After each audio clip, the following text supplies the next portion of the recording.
often that I remember thinking I loved playing this was Magic Bus, and that's just because of the rhythm. Pete Townshend destroyed guitars to create something. While others saw violence, he saw a ceremony.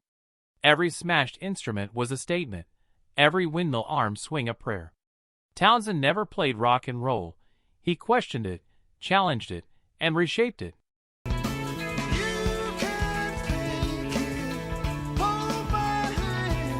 And here at StarLoop News, we break down how 7 albums helped him do it.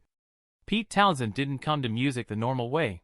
He arrived with an art school mind overflowing with ideas too big for a 3-minute song. That's why he invented the rock opera.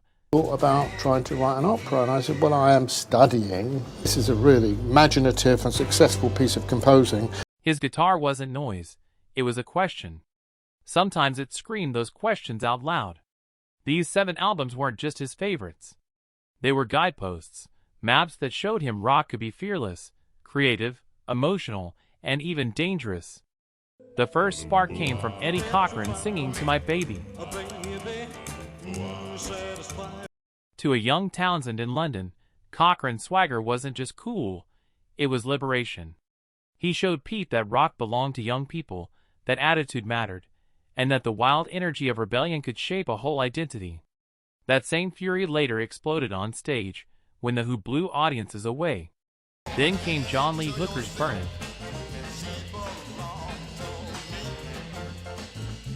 A masterclass in raw blues minimalism. Hooker taught him that music didn't need complexity, it needed honesty. One chord, one groove, one stomp of the foot could hypnotize thousands. Townshend carried that lesson forward, proving that repetition, played with conviction, could hit harder than any technical trick. The Venture's Walk, Don't Run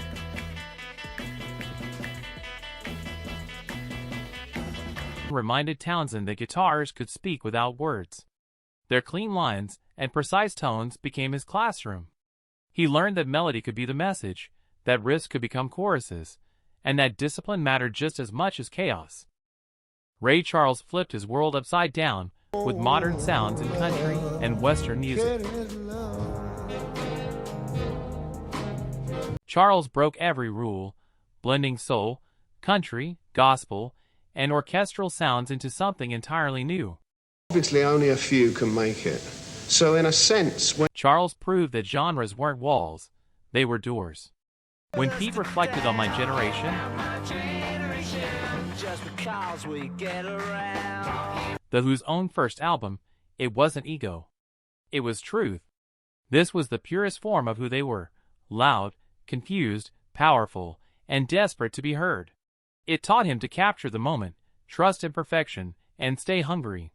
Brian Wilson's Pet Sounds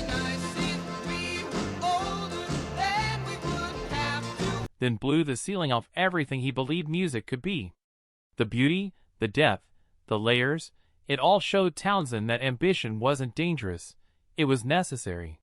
He learned that emotion could be engineered, that pop could be art, and that courage was the real instrument. And finally, the Everly Brothers songs our daddy taught us. Pure harmony. Pure heart. No drums, no production, just 2 voices and 2 guitars. It reminded Townshend where music came from, and it taught him that intimacy could be just as powerful as volume. These 7 albums didn't just influence Pete Townshend, they built him. They taught him power, simplicity, boldness, discipline, emotion, and roots. Every smashed guitar on stage had a piece of these records inside it. What album changed your life? Let us know in the comments. And if you love stories about the artists who broke the rules to build something new, make sure to like, subscribe, and ring the bell, right here on StarLoop News.